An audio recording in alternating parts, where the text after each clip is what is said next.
आइए आपका इंतज़ार था। तो वेलकम मेरे व्यूअर्स, स्वागत है आपका मेरे इस यूट्यूब चैनल पर। क्या आपने कभी सोचा है मोर के पंख हमें देखने में इतना सुंदर क्यों लगता है? या फिर कभी आपने सुना है एक मेगा फ्लैश के बारे में, एक ह्यूज लाइटनिंग जो बादलों के बीच में से 829 किलोमीटर तक ट्रैवल करके यूएस के दलस सिटी से मिजोरी तक पहुंच गया। यही नहीं, अब सुनो, अभी तक 50,000 से भी ज़्यादा मीटेओराइट धरती में गिर चुके हैं। अब ज़रा सोचो उस इंसान के बारे में जो पहली बार ही नहीं, एकलौता ऐसा इंसान बन गए जो मीटेओराइट से घायल हुए थे। यही नहीं, सोलर स्टॉर्म के बारे में रिसर्चर से लेकर साइंटिस्ट, एस्ट्रोनॉट तक सबको बड़ी क्यूरियोसिटी है। पर क्या आपको पता है सूरज में होने वाला इन सोलर स्टॉर्म का इफेक्ट धरती में बैठे इंसान के बॉडी में भी पड़ता है? आज हम जानेंगे ऐसे ही 5 मिस्ट्रीज के बारे में जो शायद ही आपने कभी सुना या सोचा होगा। तो चलिए स्टार्ट करते हैं आज का वीडियो।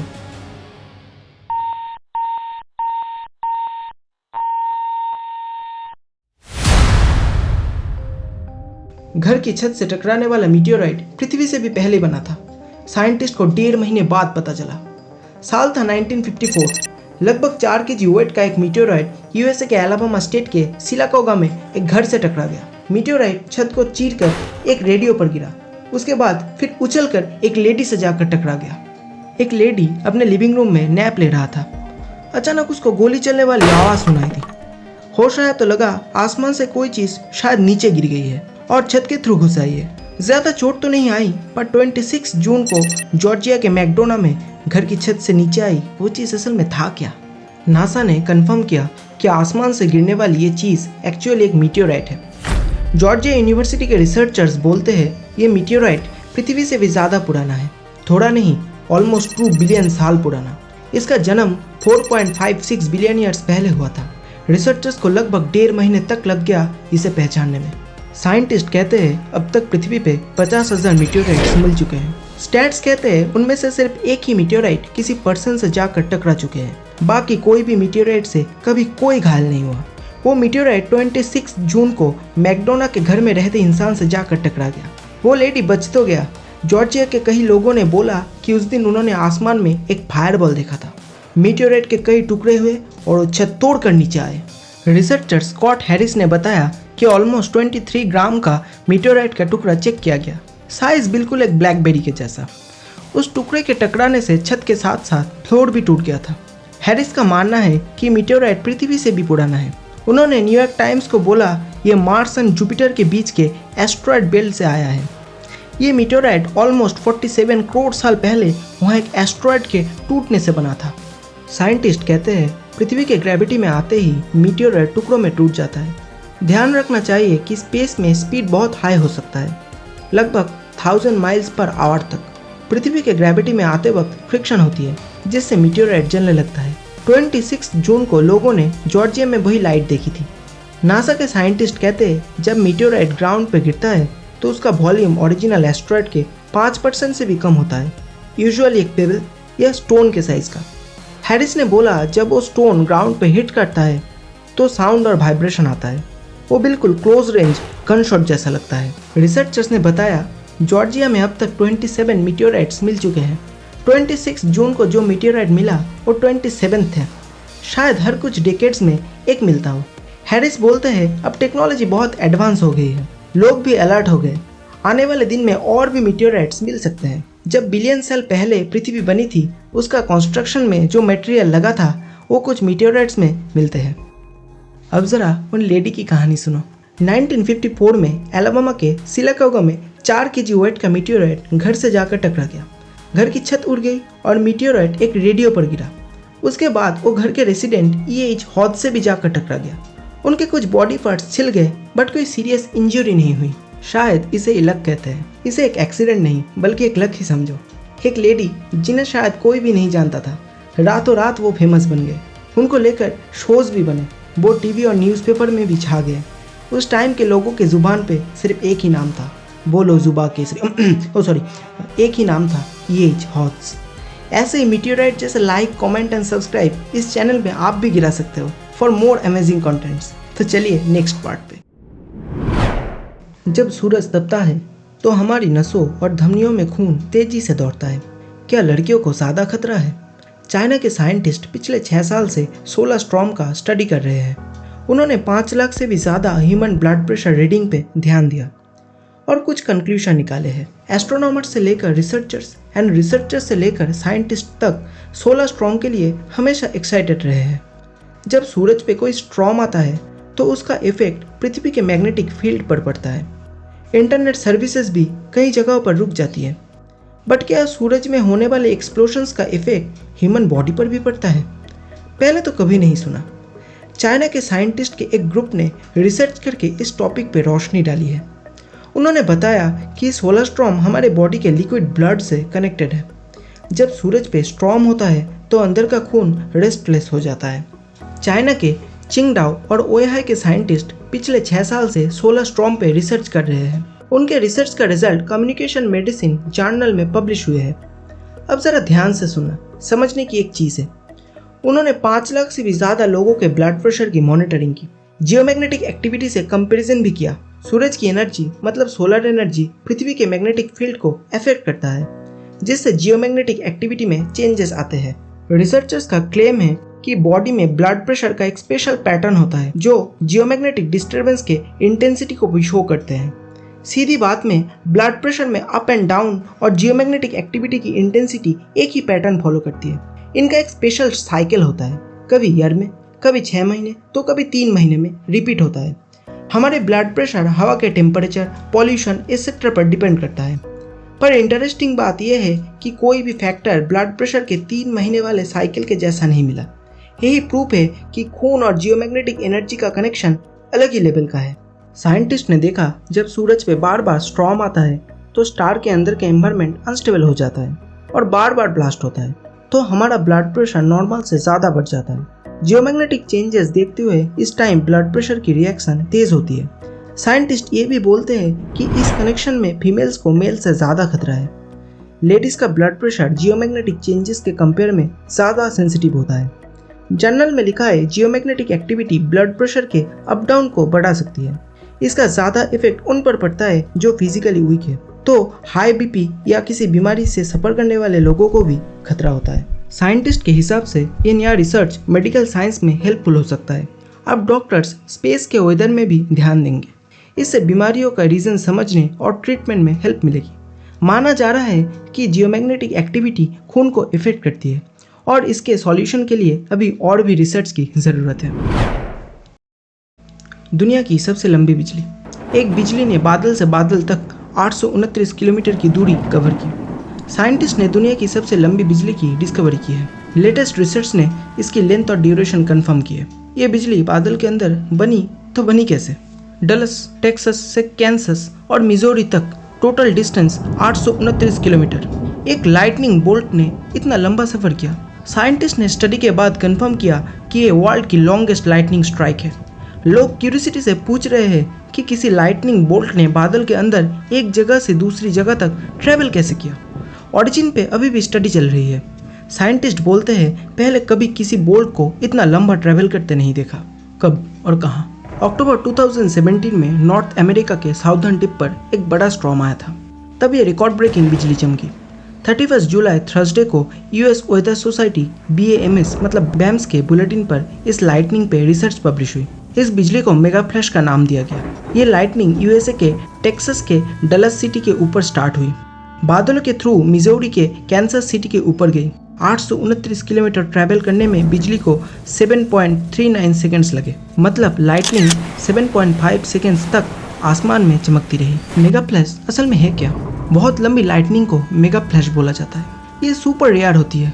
ऑब्जर्वर्स के हिसाब से हर 1000 लाइटनिंग में से सिर्फ एक मेगा फ्लैश बनती है। एटलांटा के फिजिसिस्ट माइकल पीटरसन के मुताबिक जितनी लंबी लाइटनिंग होती है उसका पैटर्न उतना कॉम्प्लेक्स होता है। Mega flash cloud to cloud ही नहीं बल्कि ग्राउंड तक भी एनर्जी भेजती है। नॉर्मल लाइटनिंग कुछ माइक्रो सेकेंड्स के लिए ग्राउंड पे गिरती है। Mega flash minimum 100 milliseconds तक हाईलाइट होती है।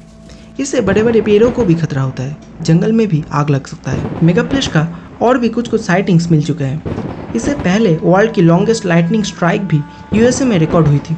2020 में एक लाइटनिंग मिसिसिपी, लुइसियाना, टेक्सास से होते हुए 768 किलोमीटर गई। पहले ये वर्ल्ड रिकॉर्ड माना जाता था, लेकिन अब 2017 वाली लाइटनिंग को लॉन्गेस्ट स्ट्राइक का टाइटल मिल गया है। इससे पहले ये एग्जाम्पल था साउथ अमेरिका का। 2018 में ब्राज़ील और अर्जेंटीना के पार्ट्स में एक लाइटनिंग 709 किलोमीटर तक लंबी रही। Duration 17 seconds. Just imagine 17 seconds, मतलब आप एक लाइटनिंग को आसमान में 17 सेकेंड्स तक चमकते हुए देख सकते हो। लंबी ड्यूरेशन का अलग रिकॉर्ड्स बनता है। 2020 में उरुग्वे और अर्जेंटीना के स्काई में लाइटनिंग 17.1 सेकेंड्स तक की चमकी।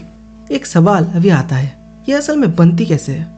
पीटरसन कहते हैं कि थंडर क्लाउड्स में हेवी रेन और आइस पार्टिकल कलेक्ट होते हैं। ये पार्टिकल स्लोली ऊपर उठते हैं। हर पार्टिकल में चार्ज होता है। जब टकराते हैं तब इलेक्ट्रिसिटी कंडक्ट होती है और लाइटनिंग बनती है। हाइट की एक लिमिट होती है। पार्टिकल यूजुअली 11 किलोमीटर से ज़्यादा ऊपर नहीं जाते। क्लाउड्स के पानी के पार्टिकल सिर्फ ट्रोपोस्फियर, मतलब अर्थ के एटमॉस्फेयर की लोएस्ट लेयर तक ही पहुंचते हैं। पीटरसन कहते हैं आकाश में चार्ज वाटर पार्टिकल की एक बड़ी हॉराइजॉन्टल लेयर बनती है।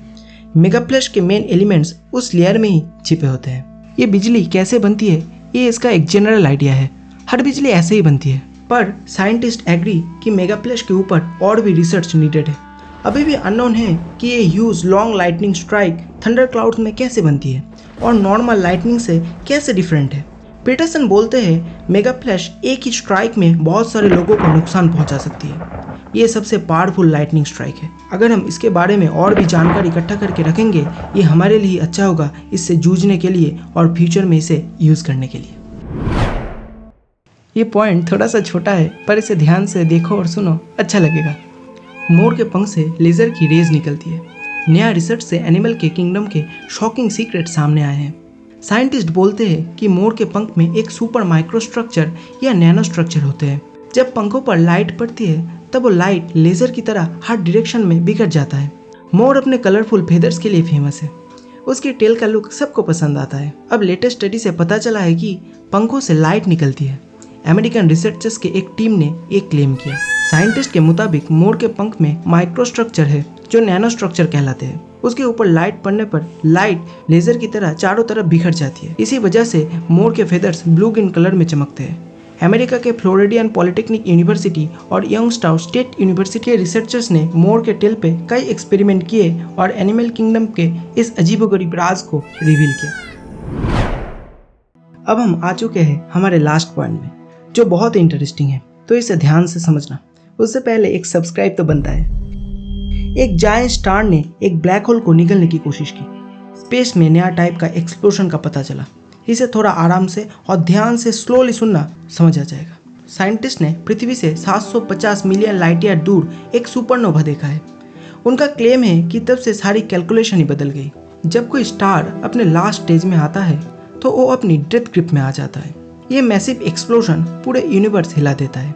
स्पेस में होने वाले इन स्टार एक्सप्लोजन को सुपरनोवा बोलते हैं। किसी स्टार का डेथ एक ब्लैक होल का जन्म देती है। मतलब एक स्टार खत्म हुआ और एक ब्लैक होल का जन्म हुआ। अब तक तो यही पता था, पर लेटेस्ट स्टडी ने सब उलट दिया।